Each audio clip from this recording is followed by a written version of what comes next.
This will be colourful.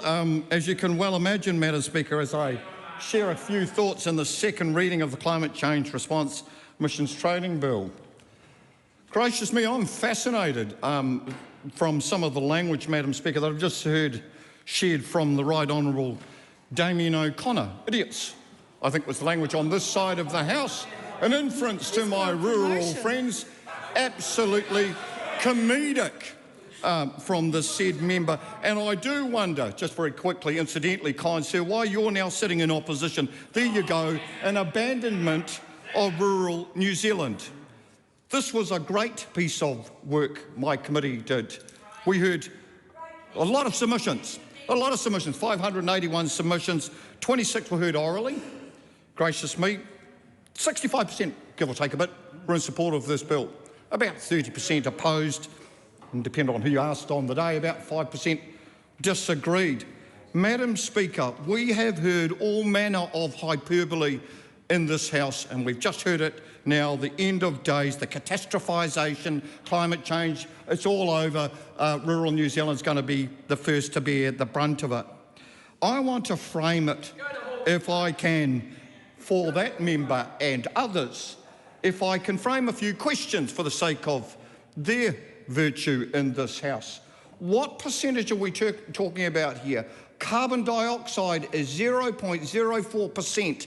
Gracious me, Minister O'Connor, methane is 2 parts per million. And we're having this hyperbolic runaway conversation end of days. 2 parts per million. That, Steve, is a nonsense.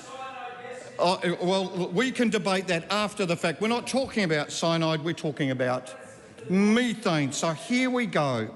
By virtue, that side of the House is willing to impoverish a nation. This side of the House, government, i.e., is absolutely not. That's why we're committed to keeping rural New Zealand out of the ETS. That's why we're having a genuine review of methane, its warming effects, creating a genuine split gas approach. They are totally different. Their warming effects are totally different, and we know full well that methane decays back to CO2 in 10 or 12 years and is, by virtue, plant food. We've got to have an honest conversation about what the role is of all the gases that are atmospherically warming. Stop the conflation, stop the hyperbole, and actually protect the sector that we maintain. On this side of the House, we're going to see a doubling of export revenue inside of the next 10 years. That's what we're here for, right? We represent that part of rural New Zealand, well, certainly my committee does, where we reconcile, the costs of lawmaking. Do the costs and the benefits. What does that look like? Do the costs outweigh the benefits? Perhaps if they do, we shouldn't do it. That's the kind of rationale, I think, was employed by my committee. This legislation affords some common sense, and it goes back to the kind of submission that we heard, or submissions that we heard. 65% of people were in favour of having a logical conversation. Adults in the room, stop the conflation, stop this nonsense, the theatricality I talk routinely about. Submissions from Dairy NZ, Beef and Lamb, Federated Farmers, individual submissions all spoke to the 100,000 extra participants that would be involved should farmers and rural people have been otherwise caught by an emissions trading scheme. That is an inordinately difficult problem and extremely expensive. I maintain a couple of logical things. We have to have a conversation about what mitigation tools look like in our future. That is a journey we are on as a country. And I am absolutely happy to maintain a couple of what I call core factoids or truisms. We are the most emissions-friendly farmers in the world.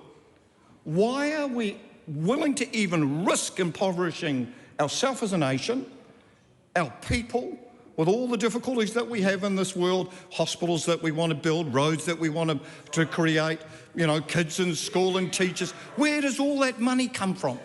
We can't just magic this stuff up because the left says we're going to tax the farmers, so the bejesus out of the farmers, and it will all come right, Madam Speaker. I think this is the kind of conversation that we need to have as adults in the room. We are an emitter, yes, admittedly.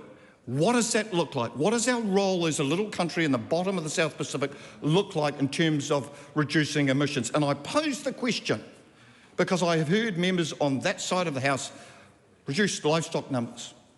Well, I asked them, how many cows, how many sheep, how many goats, how many animal ruminants would we have to get reduced by number to keep our emissions profile warming, additional warming, below 1.5 degrees?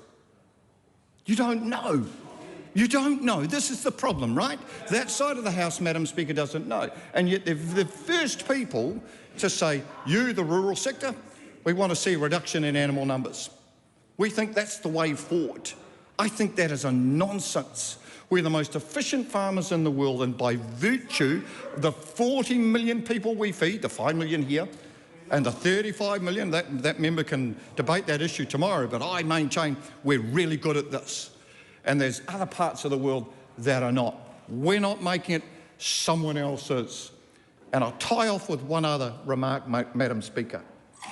We are fortunate enough as the Primary Production Select Committee to have long-term briefing insights from the likes of Ray Smith and others, clever people. They have actually said frequently, several times, people like Ray Smith and others, that in the next 30 years, the greatest economic growth and rural growth as an industry, dairy, beef, sheep, you name it, will be in the Sahel belt of Africa and Southeast Asia. These people are poverty-stricken.